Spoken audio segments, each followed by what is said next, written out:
What is up, guys? Flossy Missiles here.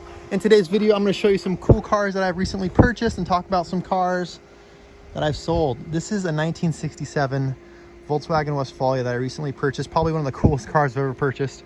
It's my first split window bus. These things are super expensive, so I was super lucky to get this one. It's got pretty much all the original interior in it, minus the ice box and a spice rack. But yeah, it's an original camper. It's got the Jalusi windows in it. And I wish it was a walkthrough, but it's a non-walkthrough. It's originally this pearl white color, kind of pretty, but honestly, I don't mind this green. It looks awesome. It's got some rust, as you can see, but for what I could afford, this is more than I could ask for. Super excited about it. I can't wait to get started on this thing. I got big plans for it. Who knows what direction I'll head with it. But yeah, how crazy is it? I've been going to Volkswagen shows since I was a kid, and I've always wanted a split window, but they're just too dang expensive. But I finally got myself one. So let me show you some other cars that I got down there right now. There's a K truck that I chopped up. Yeah, I've sold a few cars in the past few months that I haven't really filmed. Well, I filmed some of them, then just never got around to editing them or whatever. But I had a 76 Westfalia that I got, went back to Germany, sold it to a guy in Germany. Sold a 1993 Eurovan camper that went to some guy locally, I think in Santa Ana or something. 2001 Miata. What else? Is there anything else? That might be all. I don't know. I can't remember. Here's a demolition derby Honda. Not too bad. And I recently just picked up this 1956 Selma trailer from my pops. It's an old U-Haul. I'm kind of thinking about turning this into like a little teardrop, and I could tow it with one of the Westies. Here's my 85 Westie, which I recently got painted single stage brown, like a root beer brown looking color. Came out super nice. I actually got this whole paint job for $14.50, almost $1,500. Super duper cheap. It came out really nice. I prepped the whole thing myself pretty much. I mean, I shouldn't say that. I prepped a lot of it. I didn't sand the whole thing down, but I actually painted the roof with some like boat paint, and because the fiberglass was getting pretty old, threw some different hubcaps on it. This thing rips. It's been to Mexico recently, and it's been to Big Sur recently, but yeah, she just keeps putting along. This barn I put a ton of work into lately, and actually today I got a concrete contractor coming over here, and he's going to give me an estimate on how much it's going to cost to get concrete poured in there. This is an old horse barn that I've done a ton of work to. I took down all the stalls, I reinforced the ceiling, I fixed the back wall in the tack room. There's still a bunch of work that has to be done to it, of course, but it's getting there. It's expensive. So I forgot I haven't even shown you guys this thing yet. Oh, this is probably another one of the coolest cars I've ever got. This is a Daihatsu Hi-Jet van. It is street legal in California. Don't ask me how, but boom, there it is, street legal in California. The bumper's off right now, and one of the headlight bezels is off because I just swapped out the radiator. The radiator it came with had a hole in the bottom and had some JB welders, kind of ghetto. So swapped that out. And I'm having a problem right now with like a fuel issue. It has a mechanical fuel pump, but it has a inline electrical fuel pump running to it, and it's, I don't know, it's cavitating or something. But yeah, super excited about this K-van.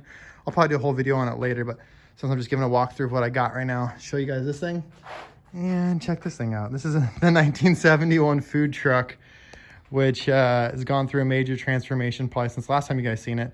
I took the cab off of the K truck, and I bought a Hi-Jet truck, and I swapped the whole floors and everything. It was pretty gnarly, actually. It was a lot of work, but it's almost done now. I just got to trim a few things, and I've had to do so much work to get the floor to fit in this one. And this 71 Honda was actually way smaller. The reason I did that is you can't find any 1971 TN360 parts anywhere. Like, they're like non-existent. This thing's street legal as well. It's gonna get the food truck, you know, box back on it, but right now it's got this dump bed. Here's my KX450. There's Adam's bike. But yeah, anyways, this is the tack room. As you can see, the ceilings are pretty shot.